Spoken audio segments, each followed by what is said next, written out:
Hello and welcome to Bloomberg Quint. Geopolitics is one of the topics in focus here in Davos on day 2 of the World Economic Forum's annual meeting. And I have with me John Chipman. He's Director General and Chief Executive of the International Institute for Strategic Studies. John also advises several large corporations across the world, including Reliance Industries, from what I understand. John, thank you so much for speaking with us. Let me start by talking to you about three things that are top of the agenda here. That's Brexit, President-elect Trump, or President Trump in a few days from now, and his foreign policy approach, and the imminent elections across the European continent. Let's start with Brexit. We had Prime Minister Theresa May lay out a roadmap yesterday.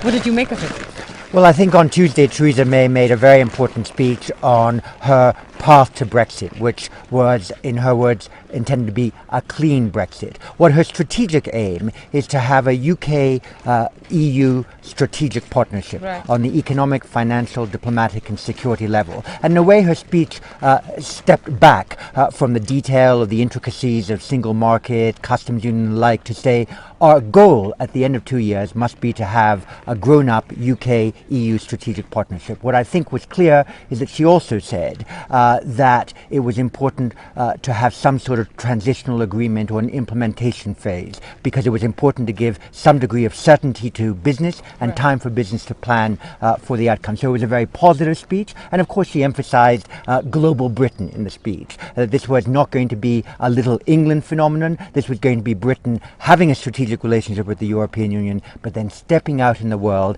and if liberated from the restraints of the customs union, beginning to negotiate a number of free trade agreements with a number of big players around the world, including, of course, India, the GCC and the United States, probably at the top of the queue. How difficult is this decoupling going to be for Britain? What is it going to mean for Britain's economy? What is it going to mean for trade partners to Britain? Well, I think it's a huge challenge, Brexit. It's never been attempted before. There's never been a country that has left the European Union. And I think the fact that she said that we don't aim to be part of the single market, though we might want to have access to it in some way, to a degree simplifies the negotiation. To have a clean Brexit makes it easier to look for a free trade agreement, tariff-free barriers between the United Kingdom and the European Union. A big challenge for the City of London is, of course, that it's clear that passporting will not now be likely. So how comfortable will they be with some process of equivalence in order to be able to maintain their leadership in financial affairs? We've had big banks say this is going to hurt the financial business that's at the heart of the City of London. Do you expect a big knock to the British economy because of this? Well, for the moment, the British economy is doing reasonably well in the context. Too early to tell. I think the fact that this negotiation is going to take place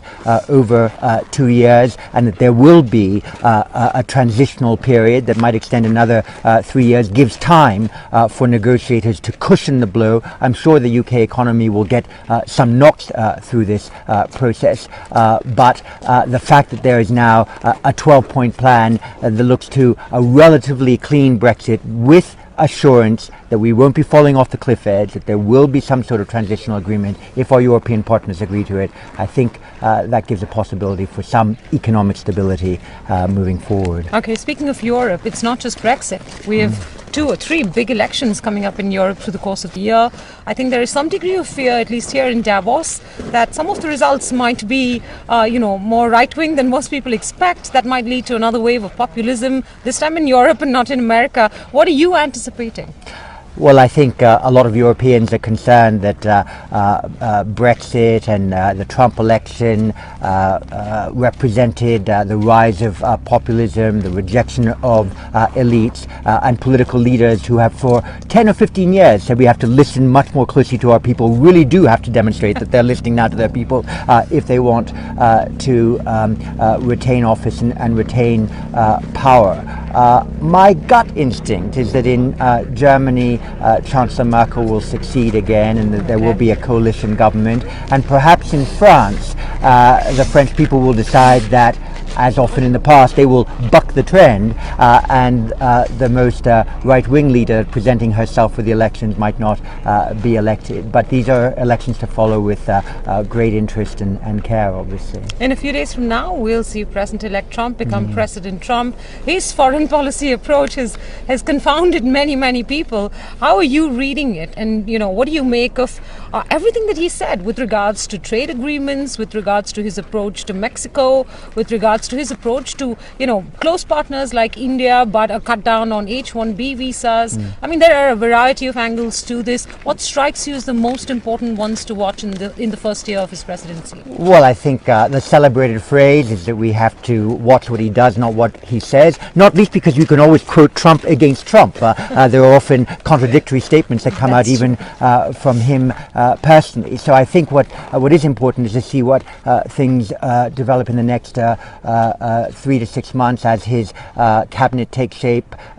Rex Tillerson clearly very interested in ensuring that there's a strong U.S. foreign policy on the global stage. Jim Mattis at Defense, very interesting because he was, of course, CENTCOM commander, has a very deep and profound understanding of the Middle East. In his confirmation hearings, said that in his judgment, Russia was the primary threat, the primary menace to the United States, very different to what Trump had said in the past. So I think you might find that there will be, in the initial phases, more continuity than differences from the past. But the difficulty will be to see how Trump engages personally as he travels abroad and what kind of personal relations he establishes with leaders. But the one that most people here in Europe are watching is that crucial U.S.-Russia relationship, because in Europe there is real concern about Putin's revanchism, about the kinds of ways he is threatening Eastern Europe, the Baltic states, or at least posturing, and his aim to unravel the European Union and to see NATO as obsolete are ones that Europeans worry Trump will give too much comfort to. This is a real fear. I was talking to CEO here just 24 hours ago, and he has business in Scandinavian countries, and he said that he noted that they were building up defense budgets because they thought that the Russian annexation of the Crimean Peninsula 2 years ago posed a sort of continuing real threat to Eastern Europe, as you pointed out, and to Europe as well.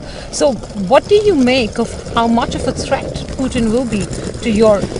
Well, I think it's important to say that it's unlikely that Putin will wish to challenge directly the Article 5 commitments of the NATO treaty and have a conventional attack into the Baltic states or Eastern Europe. I think the bigger concern is the kind of hybrid threat that Putin might pose to European stability and security in the cyber domain, by the introduction of so-called false news, by the organized criminal networks that are operating in Eastern Europe, a kind of instability by stealth is something that I think concerns people a lot. So when NATO meets, they don't just talk about deploying additional troops, as they are doing to the Baltic states or to Poland or to Romania, but also how does NATO deal with this more complex series of hybrid threats, including in the area of cybersecurity, because Russia is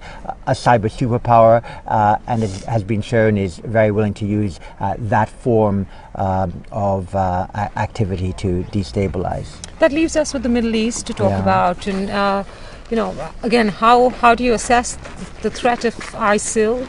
It's very difficult for lay people like us to understand how far they've gotten, in their campaign. And your assessment of really what kind of threat they pose to the rest of the world would be an interesting one. Well, extreme international Islamic terrorism is one of the two or three top global threats, and it's felt in the Middle East, it's felt in Europe, it's also felt in Asia, it's felt in Southeast Asia. The IISS each year, for example, hosts the Shangri-La Dialogue that brings together defense ministers of the Asia Pacific with partners from North America and Europe. And while there is a lot of discussion at the Shangri-La Dialogue on the South China Sea, the number two issue is the concern that ISIL might find a space in ungoverned or less less well-governed territories in Southeast Asia, in Malaysia, in the Philippines, in Indonesia and the like. So ISIL is something that affects the Middle East, but also Europe, North America, Asia, and to a degree the African continent as well. So it's a global phenomenon, and it's a phenomenon that continues to change and to morph. So we have Al-Qaeda, then we have ISIL. If ISIL is perhaps defeated ultimately in Raqqa, who knows if a cousin of ISIL will eventually emerge. And this is the great challenge we have today because of the way in which so-called Islamic State and other radical groups are able to use the internet to radicalize. You no longer need to hold territory in order to hold sway over the minds of vulnerable people who might be inspired to move in a radical direction. And a lot of the threats that we've seen in Europe and the Middle East recently have come from self-radicalized people who move from relatively well integrated in their societies to radical extremists, perhaps in a space of 6 to 8 weeks. So the alliance against ISIL has not had much headway, according to you, then? Well, there has been an awful lot of successes in Fallujah, Mosul soon, Raqqa eventually. This is a 68-country coalition, and ISIL is losing territory. ISIL does not have the territory now that it commanded only a year ago. The concern is that now that it's losing territory and it's telling its followers that it's losing its territory, to a degree it loses prestige, because when it had territory it could call itself an Islamic state, but now that it doesn't have territory, it will be using these other elements of cyber criminality and radicalization of the internet to be able to take pot shots that sometimes will have strategic impact in Europe, Middle East and Asia. So it's going to be a permanent feature, I think, of the geopolitical landscape for a number of years still to come. Okay, so we've discussed, at least some of the key talking points here in Davos when it comes to geopolitics. What have I missed? What else would you put on the list? What would you rank as the top challenges, at least for this year, while many of them will be challenges that will sort of, continue to work for the next 3, 4, 5 years? I think the big things to watch for is the nature of US-Russia relationships. That will affect European security. It also affects the way in which certain outcomes in the Middle East might pan out. If the US decides to work very closely with Russia on a political solution in Syria, that might have a certain outcome. If it decides to challenge Russia a bit more because of its engagement alongside Iran, that will mean another outcome. So US-Russia relations, number one. US-China relations, number two. We had here in Davos President Xi Jinping demonstrating himself as a championship of a certain form of globalization with Chinese characteristics, perhaps we might style it. But there's uncertainty as to how that US-China relationship will emerge, not only in the trade and economic sphere, but also in the security sphere. Will the Trump administration challenge China a lot more in the South China Sea? And finally and thirdly, this insidious threat of international terrorism, which is one that countries, but also the private sector, have to be engaged in combating, because after all, since so much of this radicalization happens over the internet and in the cyber domain, public-private partnerships to ensure the security of the cyber domain, the fact that they would not be used for terrorist purposes, is, I think, an important challenge. And that cooperation between government and the private sector, given the ongoing debate on the balance between security and privacy, is not one that is yet entirely resolved, and it's one that the private sector and government still have to work on. Fair enough, John. I know I promised you that was the last question, but my last one really is whether you think Trump will succeed in rolling back any elements of the Iran deal. The Iran deal was a technical agreement in order to forestall the possibility of Iran having a nuclear weapon for 10 to 15 years. And that was an international agreement. The United States was part of it, but it also involved the European Union, it involved the UK, France, Germany, Russia, China, and it was then wrapped up by the United Nations Security Council. So I think there'll be a lot of pressure on President Trump to let this agreement run its course. Iran is abiding by its terms. The other signatories are abiding by its terms. It is giving us space on the nuclear proliferation front, and I think the European Union, Russia and China will not be content with an effort to rip up this agreement. So I hope it'll be stable. John, thank you so much for those insights. Thank you for speaking to Bloomberg Quinn and for braving the cold.